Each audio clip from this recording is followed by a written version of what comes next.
the Ain't No Fang podcast. From Arizona Sports, Ain't No Fang. Good afternoon and welcome into Ain't No Fang, Arizona Sports Diamondbacks podcast, coming to you after the D-backs win 2 out of 3 against the New York Mets at Citi Field. This was a series they entered with the Mets having lost one game all year at home. The Mets had the best record in baseball, and the Diamondbacks had not had a good track record at Citi Field. They had not won a series at Citi Field since 2017, and they hadn't won a 3-game series at Citi Field since 2016. And it didn't start off all that great because the Mets run out to a blowout victory in the first game on Tuesday. And the Diamondbacks hold on for dear life last night with a 4-3 victory. Ryan Thompson coming in, stranding the bases loaded to pick up the save after Justin Martinez exited, and we'll get to that a little bit later. And then today, Zac Gallen. It's been a bit of an inconsistent season for him in terms of the results, but his best start of the year was in the Bronx against the Yankees earlier this year, and this was easily his second best. He delivered 6 innings with 1 run, struck out 8 batters against the Mets. No Mets runners reached scoring position. He only had, one base runner on at a time when there was a base runner on. And the only damage done was Juan Soto's first home run as a member of the Mets since signing that record contract over the offseason. So it was a good day for Zac Gallen. It looked like he was attacking the zone really well. The fastball, the curveball, he got 6 whiffs on 11 swings on it. So in terms of just how sharp he looked, how he was attacking the strike zone, how efficient he was, he definitely had it today, which is exactly what they needed to see. And when you look at these last couple of games, Corbin Burnes wasn't the sharpest, but 6 innings, 1 earned run in last night's win. Zac Gallen, 6 innings, 1 earned run. That's kind of what they need as they go forward with some bullpen questions, because the story of this entire series is definitely the pitching, and a lot of that has to do with what's going on in the bullpen right now, because obviously last night's game, when you watched it and you watched Justin Martinez throwing 95-mile-an-hour sinkers, it was a little bit alarming because the velocity was down way below what it usually is. He's usually around 100 miles an hour on that pitch. And then this morning, the Diamondbacks opt to put him on the 15-day injured list. They call it right shoulder inflammation. They've been calling it right shoulder fatigue for the last however many days. So with AJ Puck now being transferred to the 60-day IL, he'll be knocked out until, at least late June. And then with Justin Martinez on the IL, they're going to have to piece together some things in the back end of the bullpen, which gets back to today because Zac Gallen gets you some necessary length, and then you turn to Ryan Thompson, Kevin Ginkel, and eventually you go to Shelby Miller in the bottom of the 9th inning to come in and get a save. 1, 2, 3, very stress-free, got his 4th save of his major league career, and my goodness, where would this team be if they hadn't picked up Shelby Miller on a minor league contract with an invitation to spring training during camp? So Shelby Miller, who still has not given up an earned run on the season, gets kind of the first crack at closing out a game since J Mart goes on the IL. Obviously, when J Mart left the game, last night, Ryan Thompson came in and, settled things down, kind of cleared away the damage. And so, it'll be interesting to see kind of how they handle that. If it'll be kind of a committee, if Miller can kind of continue to earn those opportunities more regularly when given the chance. Obviously, it's just happened with Martinez, so we're not entirely sure what the timeline could be, because it's been kind of an odd situation where they have felt and he has felt that he wasn't injured, but just wasn't able to get that shoulder loose and deliver what we had been so accustomed to seeing from him. So obviously that's a huge storyline that's going to come out of this series, aside from the fact that the Diamondbacks pick up a huge series victory, and they'll have a chance to win the season series next week because the Mets are going to come to Chase Field starting on Monday for a 3-game series. So it's kind of a quirky part of the schedule where they get the Mets for 3, they get the Phillies for 3, and then they get the Mets for 3 again. So the Diamondbacks have won 3 out of their last 4 games dating back to Sunday when they avoided a sweep against the Braves. And their run through the National League East continues. As I mentioned, they're going to Philadelphia. It's a 3-game series, weather permitting, starting on Friday. They'll go through Sunday before they come back home to Chase Field. And the biggest note of that series is this, Ketel Marte's season debut. Is that coming up, right? Because, as of the end of their last homestand, it was clear he was not going to travel the team to New York. But, to be determined whether or not he was going to come and play for the team in Philadelphia. He seemed to think that he was ready to do it, had been hitting pretty well, has been hitting a lot of home runs, playing in extended spring training games. This is a guy who went down it was in Washington, D.C. It was the third series of the regular season with a hamstring strain, and they've missed him for the last 4 months. And as I mentioned, just checking now, Ketel Marte on his Instagram story just posted the fact that he is in Philadelphia. So that seems like a pretty good sign that Ketel Marte will be back with the team this weekend. It's a huge deal. The Diamondbacks lineup, and in terms of like run production, you look at them compared to the rest of the league, it's actually pretty good.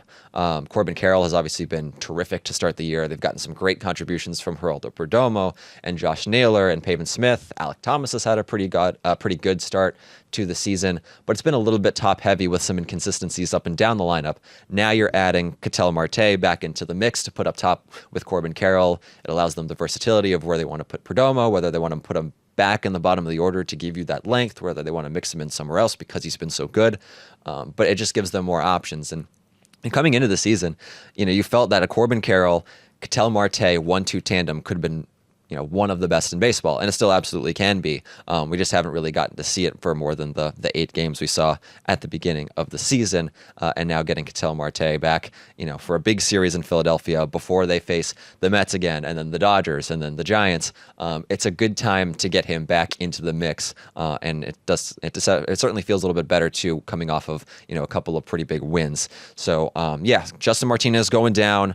They're going to have to piece that together and figure something out there. Ketel Marte coming back, it's huge for the lineup. What they do with the roster, we'll see what happens, right? Because Tim Tawa has been filling in. He homered today. He's got 5 home runs already. He's, pretty much looked the part. He's had a couple of rookie moments. Obviously, that's, to be expected for a guy coming up for the first time in his career. But for the most part, I thought Tim Tawa has really held his own. He has limited experience at shortstop. He has a little bit, but it's limited, and they're going to want to back up shortstop, it seems. So, whether or not he goes down for that roster spot to clear up for Ketel, that seems very possible. Garrett Hampson has been operating as kind of the utility man backup shortstop. He hasn't played a whole lot, but his experience pretty much everywhere on the diamond gives him a little bit of a leg up. So we'll see what the Diamondbacks decide to do with that roster spot. But yeah, big series win for the Diamondbacks. First win on the road in Queens since 2017. And last year, they missed the playoffs because they lost those, head-to-head tiebreakers against, key National League competitors. And so far this season, it's been a little bit up and down. They lose the season series to the Cubs in dramatic fashion with that ridiculous 10-run inning in which they lost the game. And then they lose 2 out of 3 in their first series against the Braves. They'll get another crack at them later. But this was a big one, and now they'll have an opportunity to win a season series next week at Chase Field. So with that, I'm going to cut to a conversation I had with Ali Nerini right before the Diamondbacks won this series against the New York Mets. We talked about April, well, kind of March and April, but the first full month of baseball, what we took away, what we're going to remember from the first full month of baseball. I mentioned the Diamondbacks were 15-14 at the time we recorded that. Since then, they are now 17-14. So still, I believe, in 4th place in the National League West, but climbing up a little bit as the division is starting to even out maybe a little bit. The Dodgers have heated back up a little bit. They have the best record in baseball now that the Mets have dropped 2 in a row. But yeah, a lot of fun baseball to be watched over these next few days. So keep it locked in Arizona Sports, and here's our conversation with Ali. All right, Ali Nerini jumping on because we are at the 1 month mark. We're at the end of April. They're about to play their 30th game. We were recording this right before the second of 3 games at Citi Field between the Diamondbacks and the Mets. So we figured this is kind of a good break point. They're about to play their 30th game. What have we seen? What are we looking for? And what specifically are the moments that will stand out? Because I think for as up and down a first month of baseball that we've watched and some of the frustrations I'm sure some of the fan base has been dealing with, there's been some memorable moments over the first month of baseball. So just kind of setting this up, they are 15-14 going into this, game number 30. Offensively, if you just look at the raw numbers as a team, it looks really good, right? They're 4th in OPS in the league at 772, 8th in on base, 4th in slug, a top 5 team in terms of scoring. At the same time, it's also been a very top-heavy offense with a lot of the load being carried by the top of the lineup.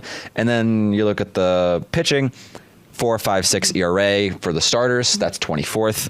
4.46 ERA for the bullpen. That's 21st. That's not exactly where you would think. And then the defense hasn't been where you think. So when you think of like putting everything into context, like you look at the first 30 games of the season, what is a moment that stands out that you think we'll kind of look back on for the rest of the year? I want to look more at the offense side because, like you were saying, I think it's the offense that's carrying the team right now. So I want to look back. One of my favorite moments was kind of just recently was Gino's 4-run, 4-home run game. Home run game. Yeah. So that, kind of with that, he carried the offense, and I mean, unfortunately they lost that game in extra innings, but it's what kept them in the game. So that was one of my favorite moments I liked seeing Gino, because obviously he started off hot in the very beginning and then kind of cooled down a little bit, but then he got this 4-home run game and now he's back in, top offense of hitters. Yeah, no, he's tied for the league lead in home runs with 10. As you mentioned, it's funny, he's got 2 NL Player of the Week awards already in the first month. It's like, wow, what a crazy start, but it's been such a highs and lows with him. But he's kind of, always managed to kind of break out of it and continue to produce.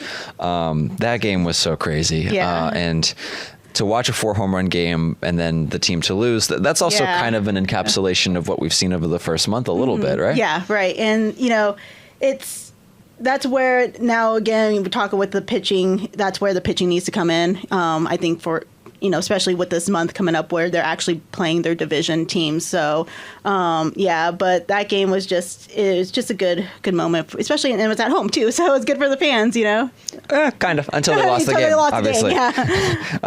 It's only happened 19 times. Yep. We have obviously have multiple stories on that night and what happened. And, 19 4-home run games in MLB history. There's 24 perfect games. So if you went to the ballpark that night to watch Gino, you saw something rarer than a perfect game, which is incredible. And what's funny too is how JD Martinez was another was the last one to do it. Yep, and Torrey was the manager at the time. So Torrey has had 2 players in his squad that have had 4 home run games. Yeah. So. To add more context to just how rare that is, right? So we had 1 this year, 2 back in 2017 when JD Martinez did it, 1 in 2012, 1 in 2003, a couple in 2002. Before then, it was 1993, 1986, 1979, 1961, 1959. There was 1 occurrence of a 4-home run game in the 60s, 1 in the 70s, 1 in the 80s, 1 in the 90s, and then a little bit of an uptick. It's a century kind of feat, it's once a decade, and it's become a little bit more common in the last 25 years, but still a pretty incredible feat. But then they end up losing that game because ultimately they get a good start out of Merrill Kelly, and that's a game where the bullpen didn't really live up. And it's been interesting with the pitching because I think the rotation has, for the most part, improved as we've gone along. Fott has been a mainstay.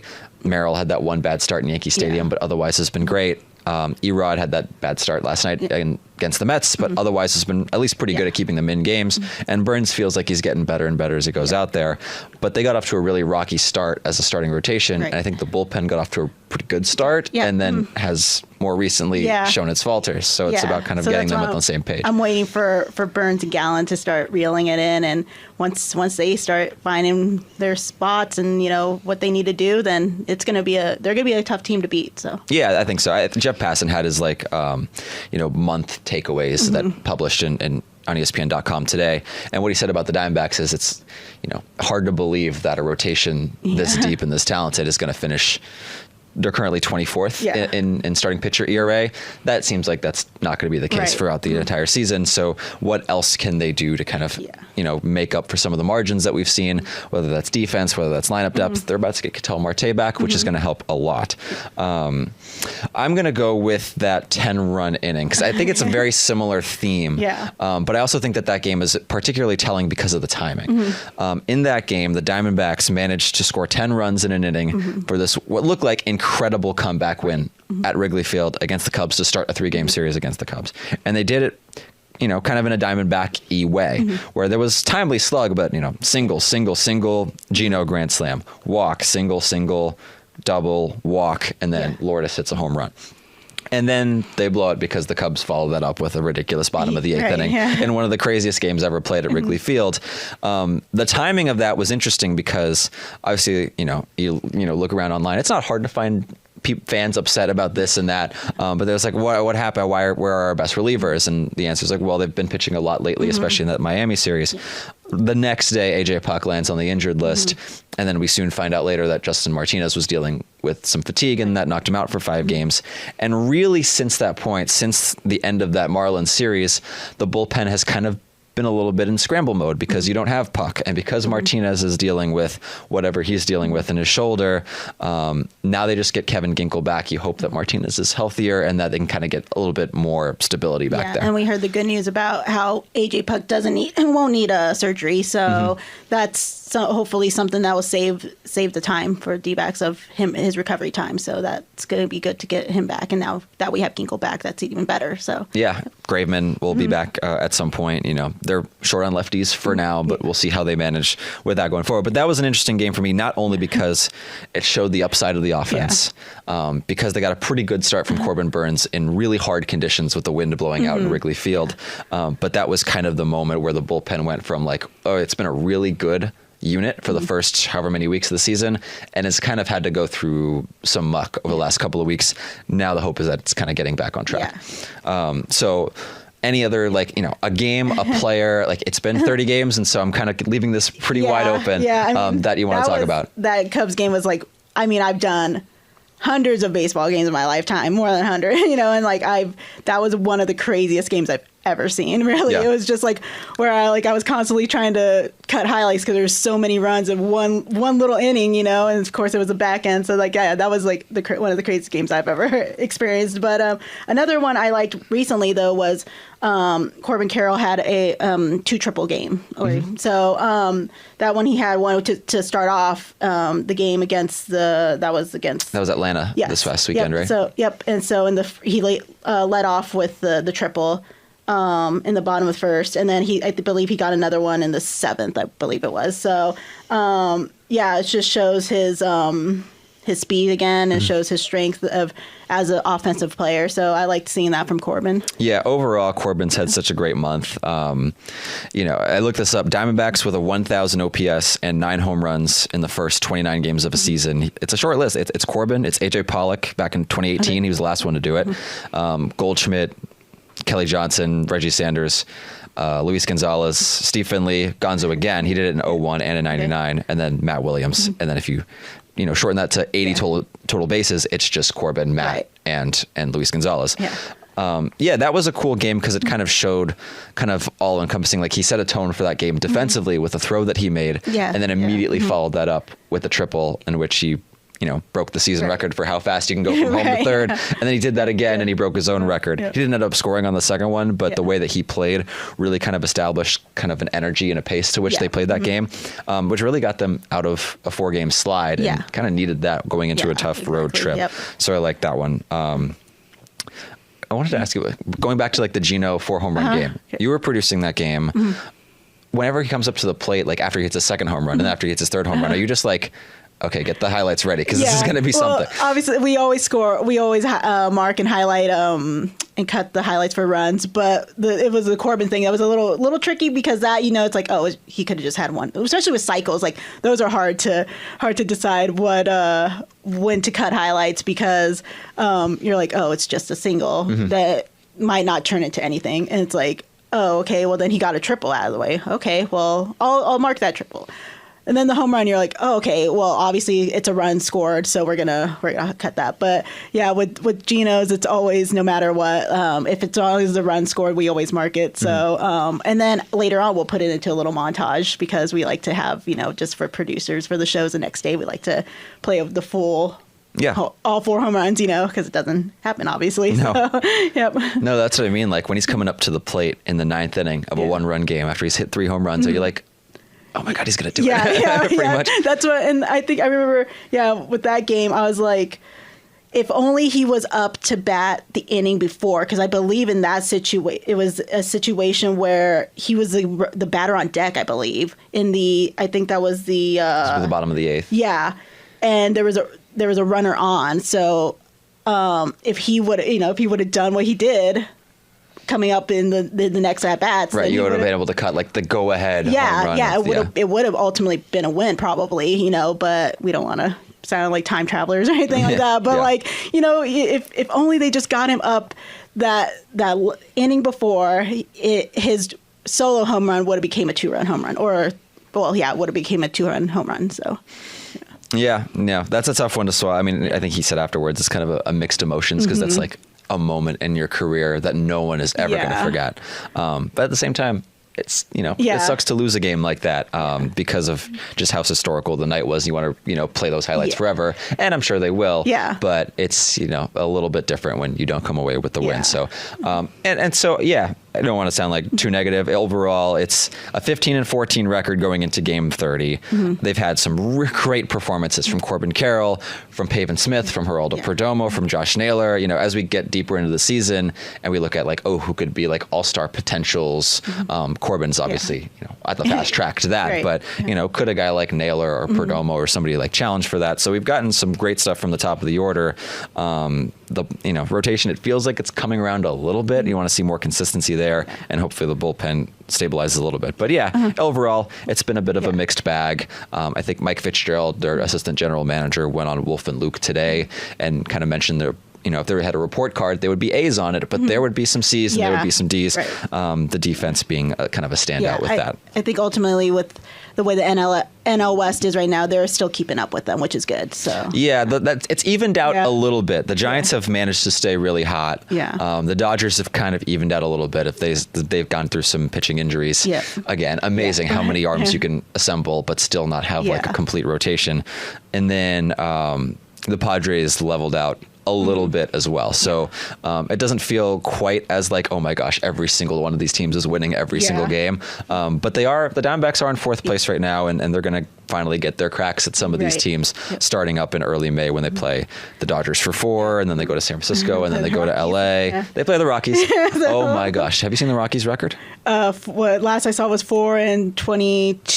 It's 4-25. 4-25. They're playing right now as we speak, so I don't know what the score is right now, but that's incredible. I heard they're on pace to break the White Sox record from last year right now, as of now. But hard to imagine that they stay quite this cold all season, but it is kind of a, oh my gosh, how are you losing all of these games kind of deal. They're bringing the NL West stock down way a little bit. When you look at like the total team records of the division, then they are knocking it down a little bit. But anyway, first full month of baseball is wrapping up.